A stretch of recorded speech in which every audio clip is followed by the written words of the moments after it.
One of Coda's newest and most powerful features are called subitems. I'm going to show you how subitems work, how to set them up, how not to use them, and I'm going to explain when and why you should use them in general. So come with me.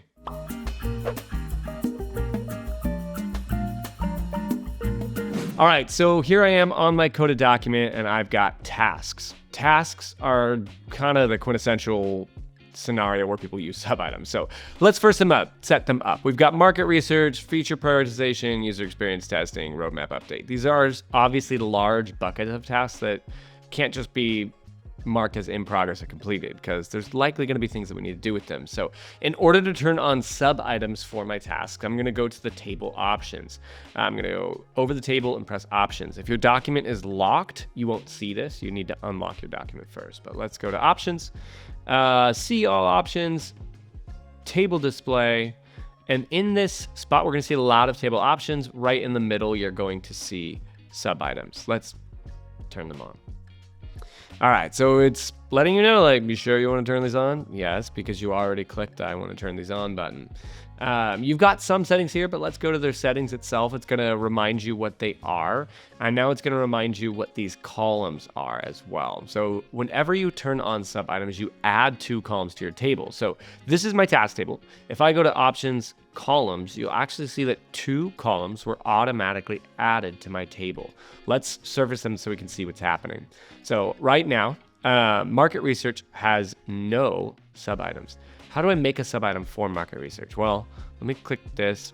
Doesn't work, right? So a trick to easily making subitems is configuring one other part of your table. First, go to options and see all options, table display, bottom new row button. The bottom new row button, Coda doesn't tell you, but it kind of needs to be on in order to seamlessly use subitems. So we're going to turn that on.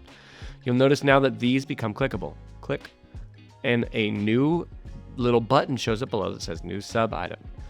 Look what happens when I did this. So if this is market research, so let's say create a research plan, choose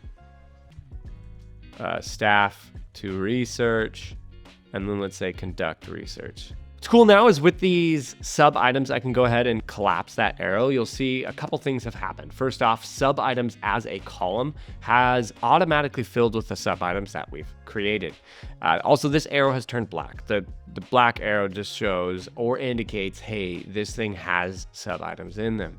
Boop. When I press that, you'll see that those subitems then show underneath and they can collapse. You'll see that also each subitem, its parent column is filled because it's defining who is the parent of this item. If I was to change the parent of create a research plan to feature prioritization, for example, you'll now see that that disappears. And now it showed up under feature prioritization. I can actually also come and take this and drag it into this parent task here.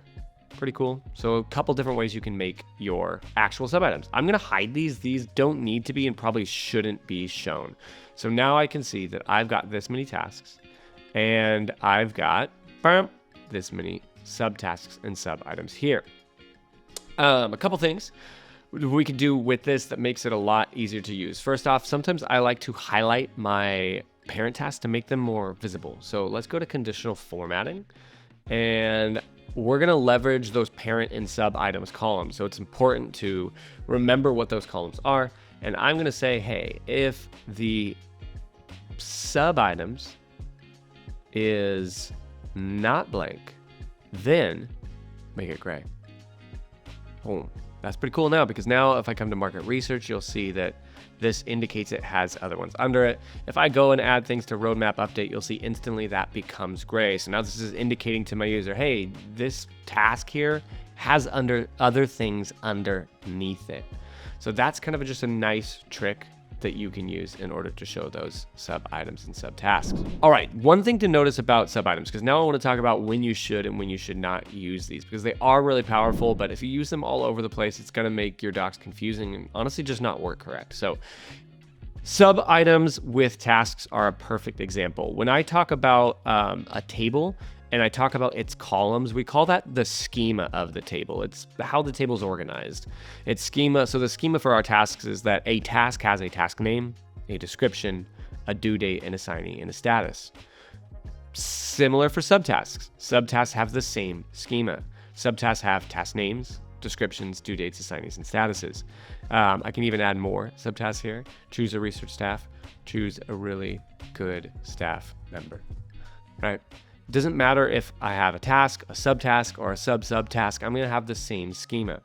So that pretty much should be the rule that you should follow. If your sub-items will share the same schema, aka they probably have the same columns as the parent item, use sub-items.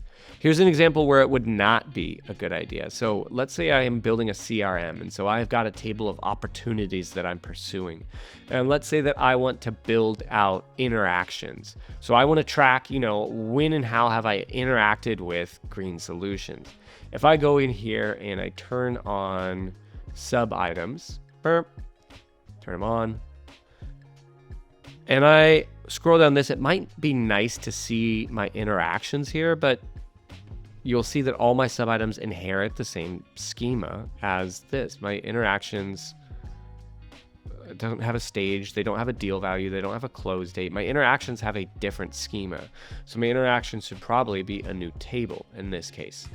And so this would be the interactions with a company. And those would have the company I'm interacting with, the date I interacted, maybe an interaction type, and then the notes, the information about the interaction itself, and how we're going to connect that instead of using sub-items. So let's go and turn those off. Sub-items, what's up? And stick with me here. This is going to be really important to see. Let's go ahead and connect these with a relationship column. We're going to relate this to the opportunities. We're going to press this magical button here. And now you'll see I interacted with green solutions on 13, and it was an email. I interacted with green solutions on 23, and it was a phone call. So now you'll see that these are logging here as interactions against this company. So anytime your two elements, the parent and the child, have the same schema or columns, we're going to use sub-items. Anytime they don't, we're going to use a separate table entirely where you can define what those columns are. So let me know if you have any questions about sub-items in the comments below. Great use of your time. Adios.